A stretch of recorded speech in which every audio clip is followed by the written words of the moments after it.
آغاز سابقہ امت مسلمہ کا شروع ہوا تقریباً 1300 قبل مسیح میں ایکسوڈس کے ساتھ۔ ایکسوڈس یعنی خروج، مصر سے خروج، اور اس کے بعد تورات کا عطا کیا جانا۔ وَآتَيْنَا مُوسَى الْكِتَابَ وَجَعَلْنَاهُ هُدًى لِبَنِي إِسرائیل۔ اس کے تقابل میں آئیے تو امت محمد صلی اللہ علیہ وسلم کی تاسیس میرے نزدیک، ویسے تو یہ ہے کہ حضور کی ولادت سے شروع کر لیں، آغاز وحی سے شروع کر لیں، ہجرت سے شروع کر لیں کہ ہمارا سن جو ہے تقویم ہماری شروع ہوتی ہجرت کے ساتھ، لیکن میرے نزدیک تحویل قبلہ جو تقریباً 624 عیسوی میں ہوا ہے۔ سابقہ امت مسلمہ بنی اسرائیل کے دور عروج کا آغاز جو ہے وہ دور رسالت سے نہیں ہوا، تقریباً 1000 قبل مسیح کے لگ بھگ ان کا دور عروج اصل اپنے زینت کو پہنچا ہے، جبکہ اس امت مسلمہ کا اتصال ہے دور نبوت و رسالت کے ساتھ ہی عروج کا جو ہے معاملہ وہ شروع ہو جاتا ہے۔ لیکن پھر یہ کہ پہلا دور عروج، اس کے لیے وہاں بھی 3 بادشاہتیں تقریباً 100 برس، حضرت طالوت 16 برس، حضرت داؤد 40 برس، حضرت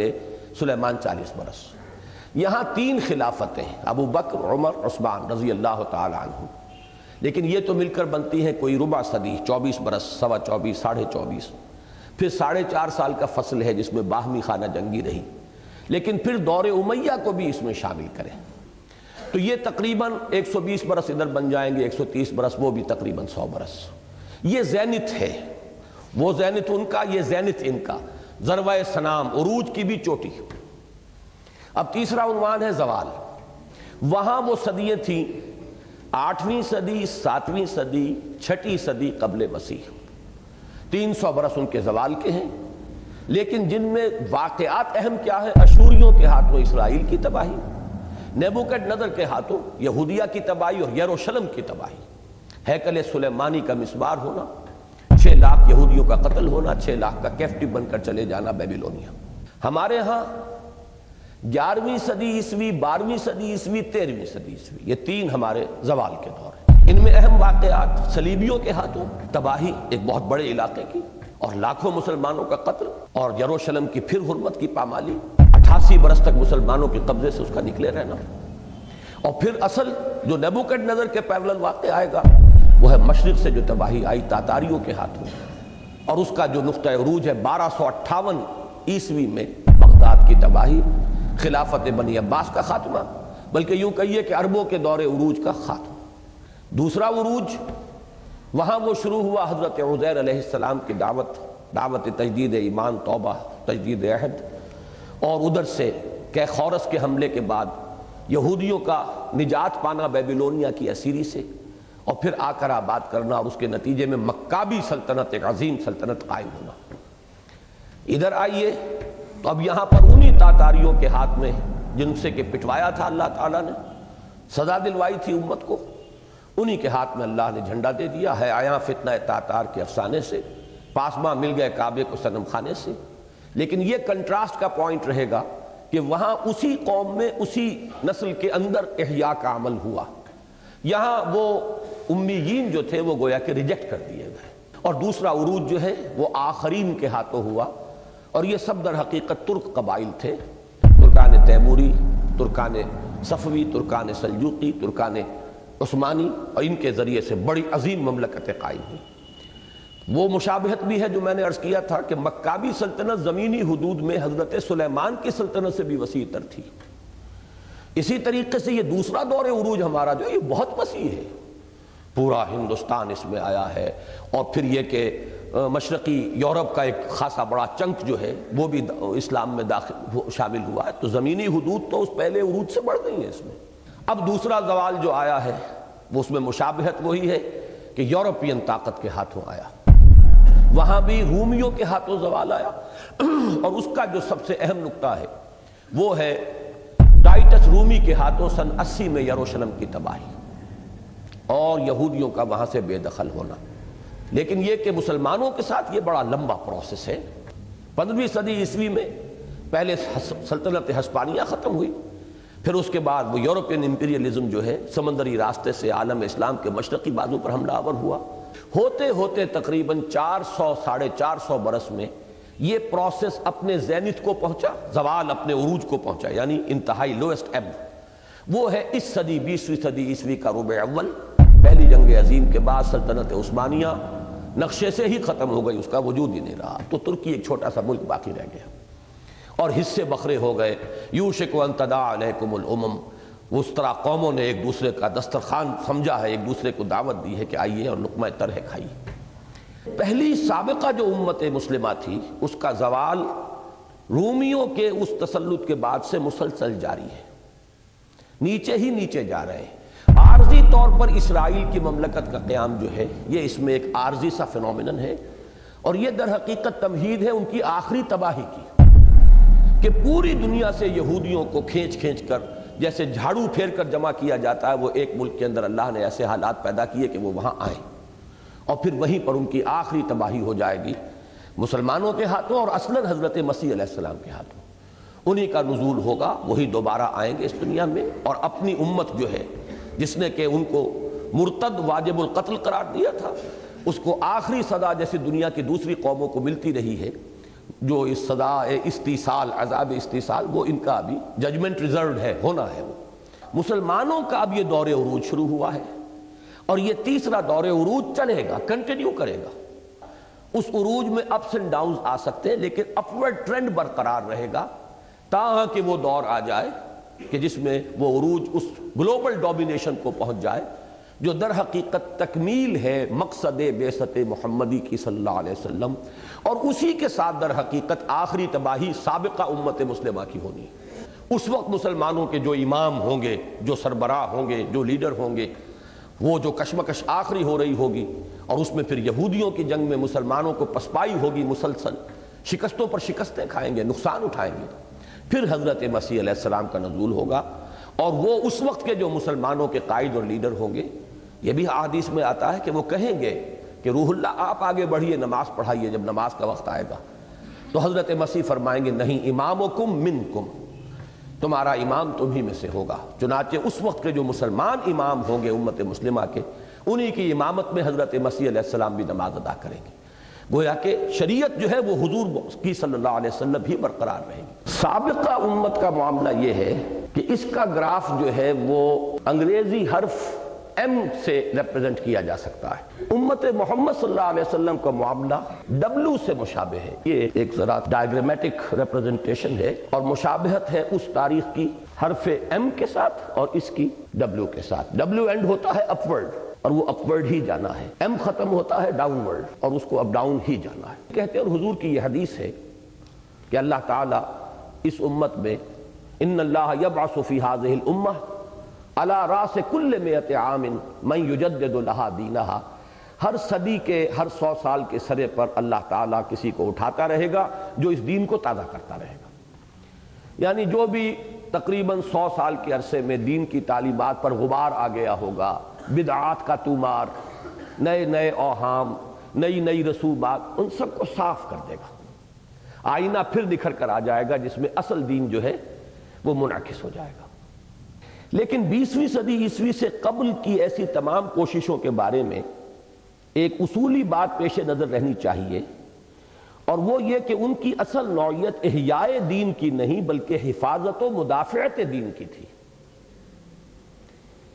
اس لیے کہ ابھی اسلام کا قصر عظیم بالکل زمین بوس نہیں ہوا تھا، اور خواہ دین کی حقیقی روح کتنی ہی مزمحل اور پشبردہ ہو چکی ہو، بہرحال اسلام نے جو تہذیبی اور عمرانی نظام دنیا میں قائم کیا تھا اس کا ڈھانچہ برقرار تھا، حتیٰ کہ شریعت اسلامی تمام مسلمان ممالک میں بالفعل نافذ تھی۔ چنانچہ تمام تجدیدی مساعی کا اصل ہدف یہ رہا کہ دین کا نظام عقائد و اعمال محفوظ اور اپنی اصل صورت میں قائم رہے، اور خارجی و بیرونی اثرات دین کو مسخ نہ کریں۔ یہی وجہ ہے کہ امام الہند حضرت شاہ ولی اللہ دہلوی رحمۃ اللہ علیہ کے دور تک کے تمام مجددین امت علیہم الرحمہ کی مساعی اکثر و بیشتر علم و فکر کے میدان ہی تک محدود رہیں، اور عقائد و نظریات کی تصحیح و اصلاحی کو ان کے اصل ہدف کی حیثیت حاصل رہی، اور اس سے آگے اگر قدم بڑھا بھی تو زیادہ سے زیادہ اصلاح اخلاق و اعمال، تزکیہ نفس اور تربیت روحانی تک۔ اس سے آگے بڑھ کر گزشتہ صدی سے قبل کسی بھی مجدد دین کی مساعی نے سیاسی یا عسکری تحریک کی صورت اختیار نہیں کی۔ یہی وجہ ہے کہ بعض لوگوں کو سابق مجددین کا تجدیدی کام جزوی نظر آیا، اور انہیں حیرت ہوتی ہے کہ امت مسلمہ کی 1400 سالہ تاریخ میں کوئی ایک بھی مجدد کامل پیدا نہیں ہوا۔ یہ فکر زیادہ تر پیدا ہوا ہے مولانا مودودی کی ایک کتاب کے نتیجے میں، تجدید و احیاء دین۔ تنقید کے لیے لازم ہے ہمدردی، یعنی آپ جس فرد پر تنقید کر رہے ہو پہلے اس کے لیے ہمدردی پیدا کریں، وہ کن حالات میں تھا، کیا اس کے لیے لیمیٹیشنز تھیں۔ جب تک آپ اسے اس کے ماحول میں رکھ کر نہیں دیکھیں گے، آپ اپنے ماحول کے اعتبار سے اس کو ایسس کرنا شروع کر دیں گے تو بہت ہی آپ کا تلخ انداز ہو جائے گا۔ ہر شخص، ہر انسان جو ہے وہ خاص قسم کے ظروف و احوال میں کام کر رہا ہوتا ہے۔ اس کے کارنامے کو اگر آپ ایسس کرنا چاہتے ہیں تو اس پرسپیکٹیو میں رکھ کر ایسس کیجیے، تب آپ کے سامنے صحیح تصویر آئے گی۔ ٹھیک ہے، اسلاف کو بت بھی نہیں بنا لینا چاہیے، یہ بھی نہیں ہے کہ وہ معبود ہو گئے ہیں، حالانکہ بات بالکل واضح اور سیدھی ہے کہ ابھی عمارت بالکل منہدم ہوئی ہی نہ تھی کہ بالکل نئی تعمیر کی حاجت ہوتی، بلکہ صرف شکستہ اور بوسیدہ ہوئی تھی، اور ضرورت ہی صرف جزوی اصلاح و استحکام کی تھی۔ اس کا ایک دوسرا سبب اور بھی ہے، عسکری تنظیمیں اور تحریکیں کیوں نہیں چلی؟ ایک سوال پیدا ہوتا ہے نا کہ یہ آخر جب خلافت کا نظام جو اصل تھا وہ جب ختم ہو گیا اور ملوکیت آ گئی، تو کیوں نہیں پھر خلافت کی تجدید اور احیاء کے لیے اور اس کو دوبارہ ریسٹور کرنے کے لیے کیوں نہیں میدان میں آئے؟ اس کا ایک اہم سبب یہ تھا کہ نبی اکرم صلی اللہ علیہ وسلم نے مسلمان حکمرانوں کے خلاف خروج یعنی مسلح بغاوت پر نہایت سخت بندشیں عائد فرما دی تھی، اور جب تک ان کے ہاتھوں شریعت اسلامی کا نفاذ ہو رہا تھا، کفر کی ترویج و تنفیذ نہیں ہو رہی تھی، ان کے ذاتی فسق اور فجور اور ظلم و جور کے باوجود ان کے خلاف مسلح بغاوت ممکن نہ تھی۔ یہی وجہ ہے کہ جیسے ہی یہ صورتحال تبدیل ہوئی اور حکومت مسلمانوں کے ہاتھوں سے نکل کر غیر مسلم اقوام کے ہاتھوں میں آئی، دفعتاً ان مساعی میں عسکریت بھی پیدا ہو گئی، جس کی نمایاں ترین، جس کی نہایت شاندار اور تابناک مثال خانوادہ ولی اللہ ہی کے زیر اثر برپا ہونے والی تحریک شہیدین ہے۔ اس میں یہ نوٹ کر لیں کہ ہمارے ہاں دو نقطۂ نظر اس میں مختلف ہیں۔ وہ جو میں نے عرض کیا تھا کہ ایک اصحاب الرائے یا اصحاب قیاس اور دوسرے اصحاب الحدیث، یہ در حقیقت فقہ ہی کے دو ایسپیکٹس ہیں۔ تو اصحاب الحدیث نے تو ان احادیث کو بہت زیادہ اہمیت دی ہے، اور کسی بھی شکل میں کسی مسلمان حکمران کے خلاف بغاوت جو ہے اس کو تقریباً رول آؤٹ کر دیا ہے۔ لیکن اصحاب الرائے یا اصحاب قیاس میں جو چوٹی کی شخصیت ہے امام ابو حنیفہ رحمۃ اللہ علیہ، انہوں نے اجازت دی ہے۔ ان کا جملہ یہ ہے کہ نہی عن المنکر اگر زبانی جو ہے وہ مؤثر نہ ہو رہی ہو مسلمان حکمران پر، فبالسیف، تو اس کے بعد وہ تلوار کے ذریعے سے بھی ہو سکتی۔ اگرچہ انہوں نے بھی شرط یہ عائد کی ہے کہ اتنی طاقت ہو جانی چاہیے کہ کامیابی یقینی ہو، نہ ہو سکے بات دوسری ہے، لیکن آپ کی اسیسمنٹ یہ ہو کہ اب ہمارے پاس اتنی طاقت ہے کہ ہم مسلح بغاوت کر کے کامیاب ہو سکتے ہیں۔ حکومت انتظامی ادارہ ہے ریاست کا، اور شہری جو ہوتے ہیں وہ وفادار ریاست کے ہوتے ہیں، حکومت کے نہیں ہوتے، کہ چونکہ ابھی وہ فرق نہیں تھا ریاست اور حکومت کے مابین، لہذا اگر مسلمان حاکم کے خلاف حکومت کی اصلاح کے لیے کھڑے ہوتے تھے تو وہ باغی شمار ہو جاتے تھے۔ یہی وجہ ہے کہ جب 2-3 تجربے ہو گئے تو پھر صلحائے امت نے اس کو تو چھوڑ دیا، ریکنسائل کیا۔ اس 20ویں صدی کے آغاز میں ہوا کہ ملت اسلامی کا بوسیدہ قصر گویا دفعتاً زمین پر آ رہا، اور اسلام اور مسلمان دونوں اپنے زوال و انحطاط کی آخری حدوں کو پہنچ گئے۔ تو یوں سمجھیے کہ اسلام کا معاملہ جو ہوا ہے وہ تو تدریجاً 1400 برس میں، 1300 برس میں، 1200 برس میں یہاں تک پہنچا۔ امت مسلمہ کے اتار چڑھاؤ جو ہے وہ پہاڑی راستے کے مانند ہے، پہاڑی راستے میں تو اتار چڑھاؤ پھر اتار۔ تو اس طریقے سے امت مسلمہ 2 عروج 2 زوال سے دوچار ہو کر پہنچی، اور اسلام تدریجاً گرتے گرتے یہ دونوں کوئنسائیڈ کر گئے ہیں آ کر اس صدی میں، کہ دونوں چیزیں جو ہیں اپنے زوال کی انتہا کو پہنچ گئیں، بلکہ پچھلی صدی میں پہنچ چکے تھے۔ اور ایک طرف کروڑوں کی تعداد میں ہونے کے باوجود مسلمانوں کی حالت حدیث نبوی کے الفاظ کے مطابق غثاء السیل یعنی سیلاب کے جھاگ سے زیادہ نہ رہی، اور دوسری طرف اسلام اور قرآن دونوں بھی حضور صلی اللہ علیہ وسلم کے الفاظ کے مطابق اس حال کو پہنچ گئے کہ لا یبقى من الاسلام الا اسمہ ولا یبقى من القرآن الا رسمہ، لہذا قانون فطرت کے عین مطابق احیاء کا ہمہ جہتی عمل بھی شروع ہو گیا۔ اب احیائی عمل کے بارے میں بھی بعض بنیادی حقائق ذہن نشین رہنے چاہیے۔ مثلا ایک یہ کہ یہ کوئی سادہ اور بسیط عمل نہیں ہے، بلکہ اس کے متعدد گوشے ہیں جن میں سے ہر ایک میں اولو العزم افراد اور جماعتیں برسر کار ہیں، جو بظاہر ایک دوسرے سے جدا اور مختلف بلکہ بعض پہلوؤں کے اعتبار سے متضاد ہونے کے باوجود اس وسیع تر احیائی عمل کے اعتبار سے ایک دوسرے کے لیے باعث تقویت ہے۔ بعض تحریکیں ہو سکتا ہے کہ بالکل متضاد ہوں، اس کی میں مثال دے رہا ہوں کہ تبلیغی جماعت کی تحریک اور جماعت اسلامی کی تحریک بالکل متضاد ہے۔ ایک انتہائی منظم اور اس کی تنظیم کا جو ہے نقشہ وہ دفتری بھی ہے اور اس میں سرکولرز بھی ہیں اور دفاتر ہیں اور سب کچھ ہے، ایک وہ ہے کہ جن کے ہاں سرے سے کوئی اس کا دور دور کہیں گزر ہی نہیں۔ ادھر یہ ہے کہ فلسفہ، فکر، دلائل، براہین، ادھر جو ہے نہیں، تقوی، عمل، دین، عبادت، زہد، ذکر، اس پر زور ہے۔ وہ سیاست میں نہ صرف داخل ہوئے بلکہ ہمتن سیاست بن گئے، اور وہ سیاست کا ذکر دعاؤں میں بھی برداشت نہیں کرتے کہ اللہ اچھے لوگوں کو حکومت دے، یہ بھی وہ نہیں کہتے، قطعاً نہیں، یہ بھی تمہاری دعا میں بھی سیاست نہیں آنی چاہیے۔ تو ہر اعتبار سے ایک دوسرے کی بالکل ضد، لیکن ظاہر بات ہے کہ دونوں کی مساعی سے دین کا کام تو ہو رہا ہے نا۔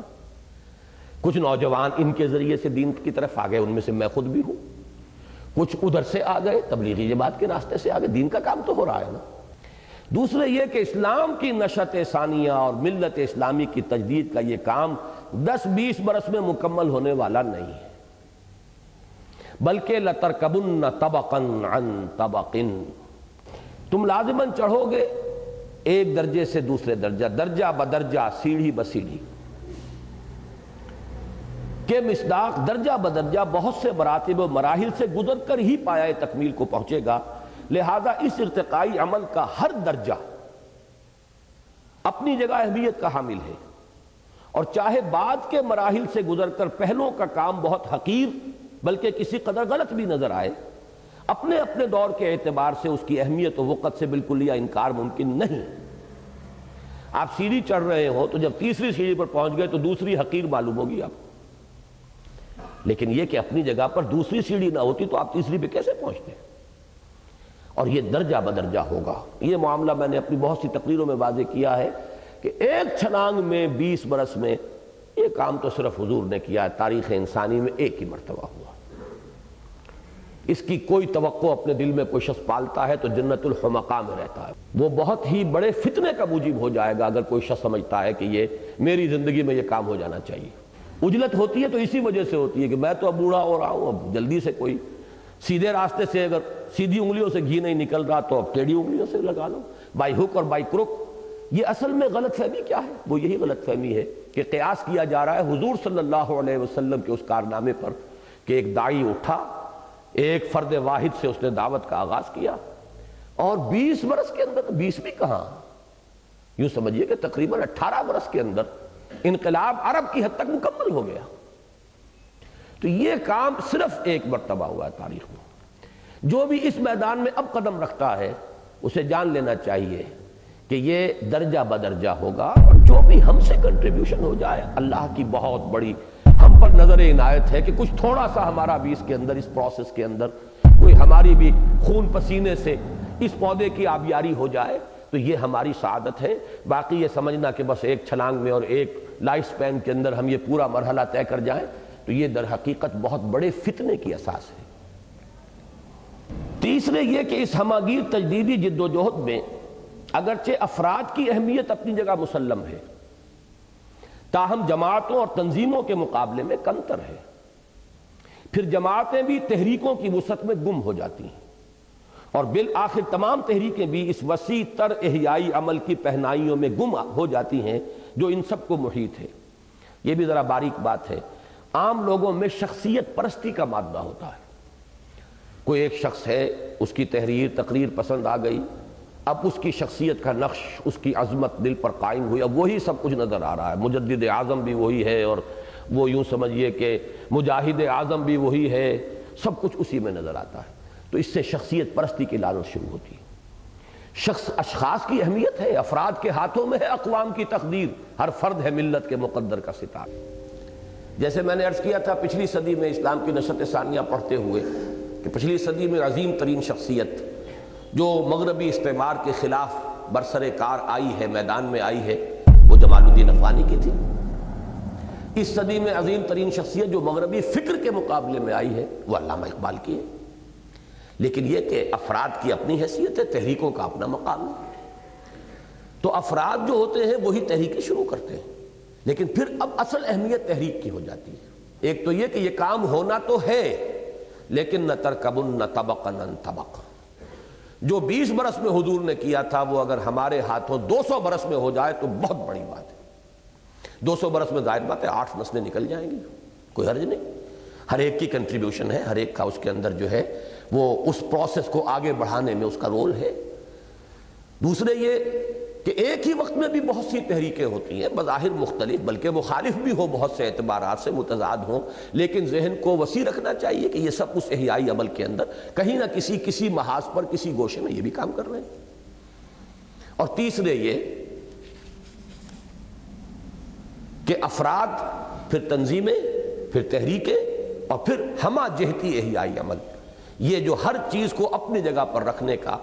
اگر ذہن کے اندر جو ہے یہ استعداد پیدا ہو جائے تو پھر انشاءاللہ اس قسم کے فتنوں کا سد باب ہو جائے گا۔ ماضی میں ان حقائق کے پیش نظر نہ رہنے کے باعث بہت سے لوگوں کے دلوں میں مہدی موعود یا مجدد کامل بننے کا شوق پیدا ہوتا رہا ہے، جس کے نتیجے میں طرح طرح کے فتنے اٹھتے رہے ہیں اور اچھی بھلی تعمیری کوشش کا رخ تخریب کی جانب مڑتا رہا ہے۔ اس احیائی عمل کا اولین مرحلہ مسلمان اقوام کا مغربی استعمار کے براہ راست تسلط سے نجات کا حصول تھا، جو بحمداللہ گزشتہ 30-40 سال کے دوران تقریباً مکمل ہو چکا ہے۔ اور اگرچہ اب بھی ہم مغرب کی علمی و فکری اور تہذیبی و ثقافتی غلامی میں مبتلا ہیں، اور اقوام مغرب کی سائنسی اور تکنیکی بالادستی کے باعث بہت سے پہلوؤں سے ان کے دست نگر بھی ہیں، تاہم خدا کا شکر ہے کہ قضیہ فلسطین سے قطع نظر اور صرف کشمیر اور ایریٹریا کے علاوہ پورے کرۂ ارضی پر مسلم اکثریت کا کوئی علاقہ براہ راست غلامی و محکومی کی لعنت میں گرفتار نہیں رہا۔ وہ جو ویسٹرن امپیریلزم کا جو عسکری اور براہ راست جو غلامی کا معاملہ تھا وہ دور ختم ہو گیا۔ یہ پہلا فیز ہے اس احیائی عمل کا۔ اس میں ذرا اضافہ کر لیجئے کہ تقریباً 5 کروڑ مسلمان وہ اب بھی روس کے استعمار کے پنجے میں ہیں، لیکن ان کی جو ہے تقریباً 70 برس کے اندر اتنی برین واشنگ ہو چکی ہے کہ ان کی اکثریت کو اپنے مسلمان ہونے کا احساس بھی نہیں۔ حالانکہ میں حیران ہوں کہ ہمیں یہ امید تھی اور بہت سے لوگوں نے اس کی خبریں دی تھیں، امید پیدا کر دی تھی کہ یہ رشیا کی جو پسپائی ہے اور جو جہاد افغانستان کا ہوا ہے اس کے بڑے زبردست نتائج جو ہیں، یہ جو ترکستان کی جو ریاستیں ہیں سوویت ریپبلکس، ان کے اندر بغاوت پیدا ہوگی۔ لیکن یہ کہ عجیب فینومینن یہ سامنے آیا ہے کہ گورباچوف نے اگر وہ آزادی دینی شروع کی ہے تو ہنگامے ہوئے ہیں تو یورپین ممالک میں ہوئے، ابھی یہاں تو کوئی خبر ہی نہیں، بڑے اطمینان سے لوگ بیٹھے ہوئے، کوئی وہاں ابھی کوئی ہنگامہ، کوئی اتھل پتھل جو ہے وہ وہاں ابھی اس کی خبر نہیں آ رہی۔ خیال یہ تھا کہ بڑی تیزی کے ساتھ اسلام کی طرف ان کی مراجعت ہوگی، اور مجاہدین کے جو کانٹیکٹس ہیں وہاں پر قرآن مجید کے بہت سے نسخے وہاں پہنچ گئے ہیں، ایک طرح سے احیاء اسلام وہاں ہو رہا ہے، لیکن تاحال واقعات کی طرف سے ان امیدوں اور توقعات کی توثیق نہیں ہو سکی۔ بہرحال یہ علاقے رہ گئے ہیں، باقی یہ کہ تمام عالم اسلام جو براہ راست غلامی کا معاملہ تھا اس سے آزادی حاصل کر چکا۔ خالص اصولی اور نظریاتی اور تصوریت پسندانہ آئیڈیلسٹک نقطہ نظر سے تو مسلمان اقوام کی اصطلاح ہی قطعاً غلط ہے۔ یہ وہی بات جو علامہ اقبال کے حوالے سے میں کہہ چکا ہوں کہ ایک طرف تو قوموں کی نفی ہے، مسلمان تو ایک امت واحدہ ہے، لیکن یہ کہ واقعہ اگر ہم دیکھیں تو بہت سی قومیں ہیں، امت تو موجود ہی نہیں۔ اب تو امت کی مرکزیت کا کوئی سمبل اور نشان بھی باقی نہیں رہا۔ 65 برس ہو گئے 1924 کے بعد سے 1989 تک کہ کوئی نشان بھی موجود نہیں ہے، کوئی سمبل بھی، کوئی علامت بھی مسلمانوں کی مرکزیت کی۔ اس لیے کہ از روئے قرآن و حدیث مسلمانوں کی حیثیت ایک جماعت یا امت یا حزب کی ہے، نہ کہ قوم کی، اور وہ ایک ناقابل تقسیم وحدت ملی میں منسلک ہے جس میں تعدد و تکثر کا امکان ہی موجود نہیں کہ اقوام کا لفظ صحیح قرار دیا جا سکے۔ مسلمان اقوام یہ اصطلاح ہی غلط ہے بنیادی طور پر اصولی اعتبار سے، لیکن واقعیت پسندانہ یعنی ریئلسٹک نقطہ نظر سے دیکھا جائے تو حقیقت یہ ہے کہ مسلمانوں نے ایک جماعت یا امت یا حزب کا کردار تو بہت پہلے ترک کر دیا تھا اور بالفعل ایک قوم ہی کی حیثیت اختیار کر لی تھی۔ البتہ وحدت ملی کا تصور اس صدی کے آغاز تک برقرار تھا کہ ایک قوم ہے ہم، لیکن جیسا کہ ہم پہلے عرض کر چکے ہیں، اس صدی کے ربع اول کے دوران مغربی استعمار کی ہتھ کنڈوں نے اسے بھی ختم کر کے رکھ دیا، اور اس وقت فی الواقع روئے ارضی پر کوئی ایک امت مسلمہ آباد نہیں ہے بلکہ بہت سی مسلمان اقوام آباد ہیں۔ اسی طرح خالص تصوریت پسندانہ نقطہ نظر سے دیکھا جائے تو نشأ میں کو تعلق نہیں پیمانے سے کہ مصداق مسلمانوں کی آزادی اور خود مختاری کا احیاء اسلام سے کوئی تعلق نہیں، لیکن واقعیت پسندانہ نگاہ سے دیکھیے تو مستقبل کے بارے میں تو کچھ نہیں کہا جا سکتا۔ ہو سکتا ہے کہ اللہ تعالیٰ اپنے دین کی علمبرداری کی سعادت کسی بالکل ہی نئی قوم کے حوالے فرما دے اور یستبدل قومن غیرکم کی شان دوبارہ ظاہر ہو، لیکن بحالات موجودہ تو کہیں ممکن ہے کہ ساقی نہ رہے جام رہے کہ مصداق اسلام کا مستقبل موجودہ مسلمان اقوام ہی کے ساتھ وابستہ ہے اور دونوں باہم لازم و ملزوم کی حیثیت رکھتے ہیں۔ اندری حالات مسلمان اقوام کا آزادی و خود اختیاری کی نعمت سے ہمکنار ہونا یقیناً احیاء اسلام ہی کے سلسلے کی ایک کڑی ہے، اور جن تحریکوں کے ذریعے یہ مشکل مرحلہ سر ہوا ہے ان کی سعی بھی اسلام کی نشأت ثانیہ ہی کی جد و جہد کا جز قرار پائے گی۔ رہا یہ شبہ کہ ان میں سے اکثر کے قائدین اور زعماء کا دین و مذہب کے ساتھ کوئی واقعی اور عملی تعلق نہ تھا۔ اب قائد اعظم بھی ایک شریف انسان، ایک بااصول انسان، با کردار انسان، سب کچھ آپ کہہ لیں، لیکن بہرحال کوئی مذہبی آدمی تو نہیں تھے۔ ادھر جائیے انڈونیشیا میں سیکارنو صاحب تو خیر ایک شے دیگر تھے، وہ تو ناچتے تھے، ڈانس کرتے تھے کھلم کھلا، وہ تو مغربی تہذیب کے اندر اثرتا پا غرق۔ اور دوسری انتہا پر جائیے تو بلکہ انتہا تو اس کو کہنا چاہیے، مصطفیٰ کمال پاشا تو یوں سمجھیے کہ ایک اعتبار سے اسلام کی قبر کھودنے والوں میں سے۔ لیکن یہ کہ میں جو آپ سے عرض کر رہا ہوں وہ یہ ہے کہ اگر آپ اس ریئلزم کو سامنے رکھیں کہ مسلمان قوموں کا آزادی کا پروسیس جو ہے یہ بھی احیاء اسلام کے سلسلے کی ایک کڑی ہے، تو ان سب کی خدمت بھی ایک پازیٹیو رنگ میں آپ کے سامنے آئے گی۔ مصطفیٰ کمال نے بہرحال ترکی کو بچا لیا، وہ تو جو بھی بغاوت کی عربوں نے ترکوں کے خلاف، میں یہ سمجھتا ہوں کہ اس کا رد عمل تھا شدید، اور وہ فوری رد عمل اسی نوعیت کا ہوتا ہے کہ عربیت سے شدید نفرت ہوئی ہے۔ عربی زبان نہیں ہوگی، عربی میں اذان نہیں ہوگی، عربی لباس نہیں ہوگا، عربی رسم الخط نہیں ہوگا، رومن اسکرپٹ اختیار کیا گیا، رومن لباس اختیار کیا گیا، یورپین ہر چیز، ایک نفرت شدید اسے عربوں کے ساتھ ہو گئی تھی۔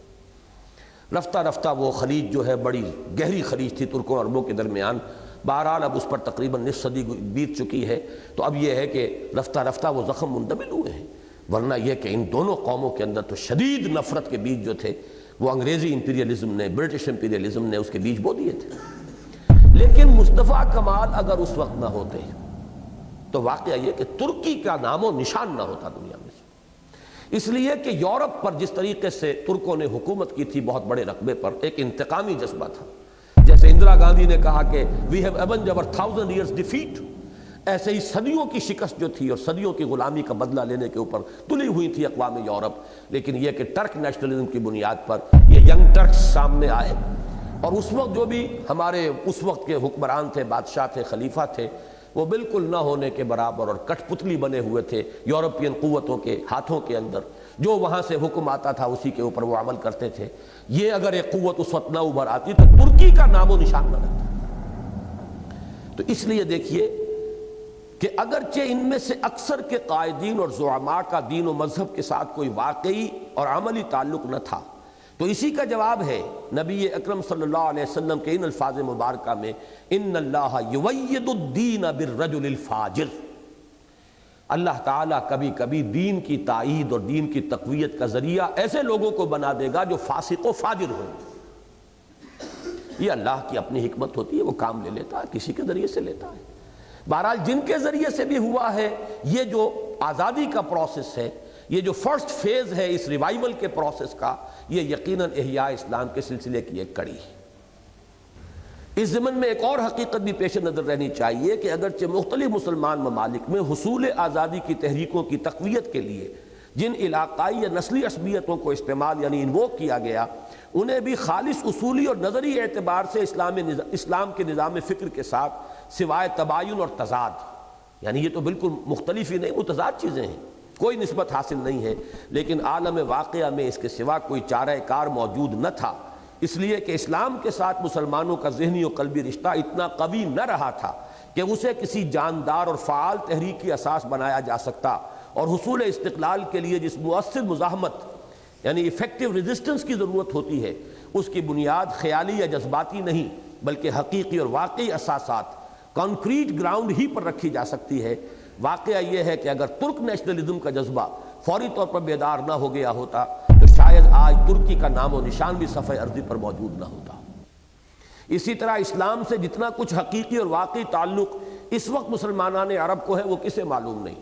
اندری حالات عرب نیشنلزم ہی یورپی سامراج کے چنگل سے نکلنے کی جد و جہد کے لیے واحد موجود دی اونلی اویلیبل بنیاد بن سکتا تھا، اور ایک وقتی ضرورت اور دفاعی تدبیر کی حد تک اس کے استعمال میں کوئی قباحت بھی نہیں ہے، بشرطے کہ اسے نظام فکر کی مستقل اساس کے طور پر قبول نہ کر لیا جائے، اور حصول آزادی کے عبوری مقصد کی تکمیل کے بعد صحیح اسلامی فکر اور وحدت ملی کے شعور و احساس کو اجاگر کیا جائے۔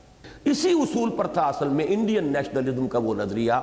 جو ہندوستان میں ایک بہت بڑی مذہبی قوت جمعیت علماء ہند نے اختیار کیا تھا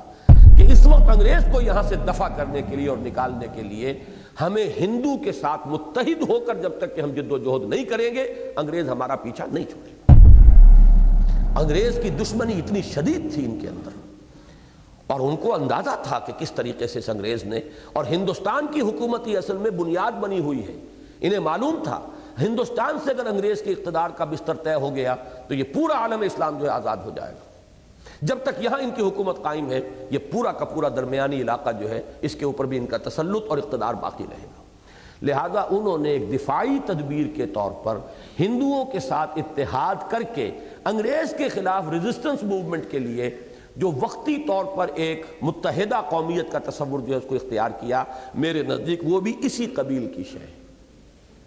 چنانچہ پڑھ لیجئے، چنانچہ جمعیت علماء ہند کی سیاسی جد و جہد اسی اصول پر مبنی تھی، بلکہ مولانا حسین احمد مدنی رحمۃ اللہ علیہ نے اپنی خود نوش سوانح حیات یعنی نقش حیات اس کا نام ہے، اس میں تو ثابت کیا ہے کہ خود مجاہد کبیر حضرت سید احمد بریلوی رحمۃ اللہ علیہ مسلمانان پنجاب کو سکھا شاہی سے نجات دلانے کے بعد اسی اساس پر انگریزوں کے خلاف تحریک چلانے کا ارادہ رکھتے تھے۔ مولانا مدنی رحمۃ اللہ علیہ نے نقش حیات میں خطوط شائع کر دیے ہیں حضرت سید احمد بریلوی رحمۃ اللہ علیہ کے، جو انہوں نے ہندوستان میں جو ہندو راجے مہاراجے تھے انہیں لکھے تھے، اور اس میں واضح طور پر یہ الفاظ تھے کہ ہم ہندو اور مسلمان اس ملک میں صلح و آشتی کے ساتھ رہ رہے تھے، لیکن ایک باہر سے یہ قوم آئی ہے، اس نے ہم پر حکومت کی ہے، ہمیں جو ہے غلام بنایا ہے، اب ہمیں متحد ہو کر اس قوت کو باہر نکالنا ہے۔ نقشہ ان کا یہ تھا کہ انہوں نے محاذ جو ہے اپنے لیے ابتدائی سٹرگل کا، وہ یہ سرحد کا اس لیے اختیار کیا کہ اس کا ہنٹر لینڈ جو ہے پچھلا علاقہ وہ تمام عالم اسلام کا ہے، وہاں سے مدد ملتی رہے گی، اور سکھوں نے انتہائی چونکہ مظالم ڈھائے ہوئے تھے مسلمانوں پر، پہلے اس سکھا شاہی سے اور سکھا گردی سے مسلمانان سرحد بھی اور مسلمانان پنجاب بھی، پہلے ان کو نجات دلائی جائے، اس کے بعد یہاں سے یہ ایڈوانس کرے یہ پروسیس، اور پھر انگریز کو دھکیل کر خلیج بنگال کے اندر یا بحر ہند کے اندر غرق کیا جائے۔ اس پس منظر میں دیکھیے تو تحریک پاکستان کا معاملہ بالکل منفرد نظر آتا ہے۔ بر صغیر کے مسلمان بھی اگر برطانوی استعمار سے نجات حاصل کرنے کے لیے ہندی قومیت کی اساس پر غیر مسلموں کے ساتھ اشتراک عمل کرتے تو اس کے لیے وجہ جواز موجود تھی، لیکن یہ اللہ تعالیٰ کا خاص فضل و کرم ہے کہ یہاں کے مخصوص حالات کے باعث مسلمانان ہند نے اپنی سیاسی جد و جہد کا آغاز ہی مسلم قومیت کی اساس پر کیا، جس کے نتیجے میں وہ ملک وجود میں آیا جو حضرت سلمان فارسی رضی اللہ تعالیٰ عنہ کی طرح جو اپنا نام سلمان ابن اسلام بتایا کرتے تھے، صرف اور صرف فرزند اسلام قرار دیا جا سکتا ہے، اور جس کے قیام اور بقا کے لیے کوئی وجہ جواز سوائے اسلام کے موجود نہیں ہے۔ یہ ملک پاکستان، یہ پاکستان ابن اسلام ہے۔ اس کے لیے جو تحریک چلی اس میں اسلام کو انووک کیا گیا۔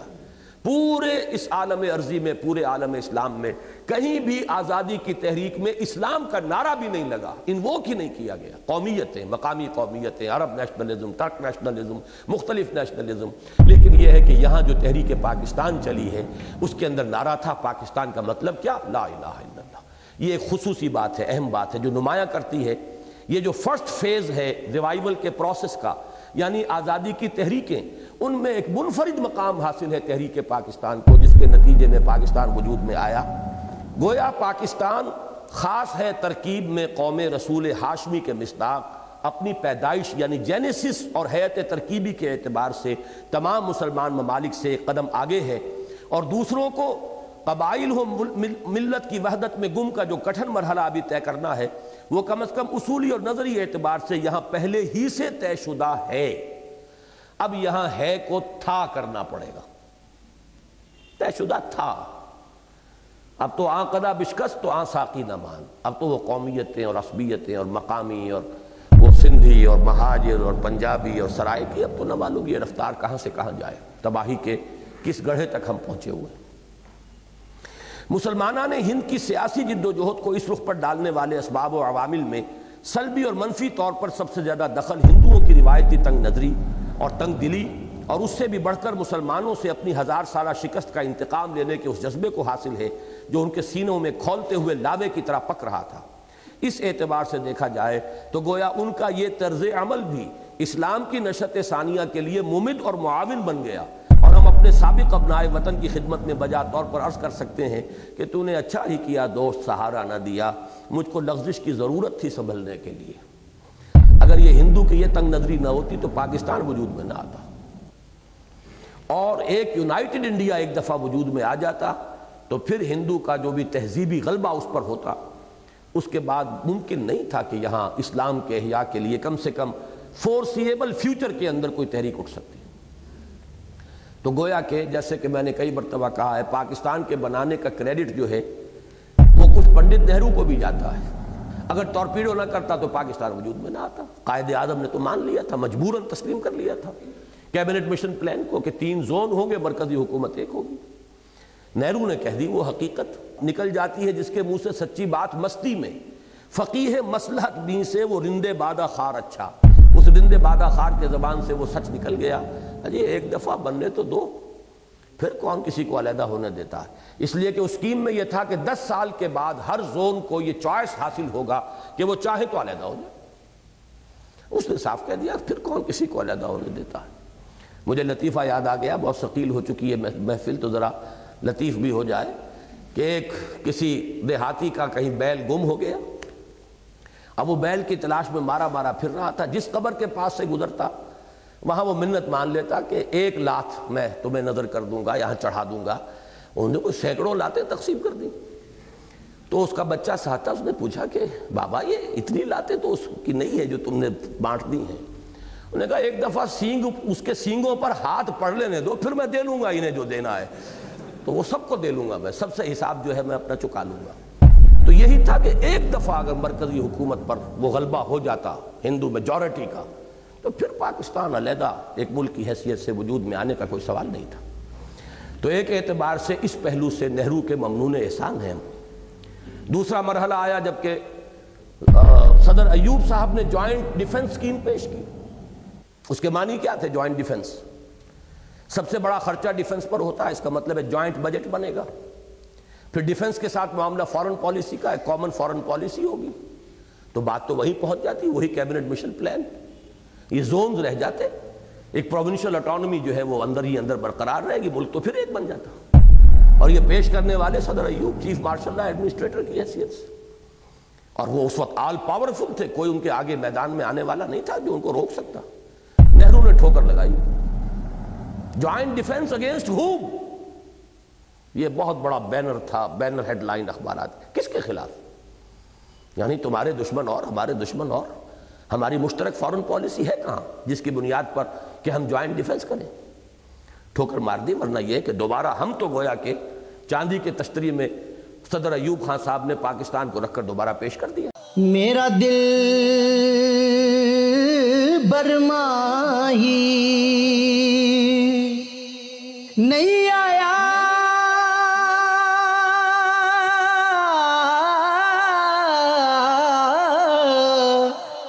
میرا دل برماہی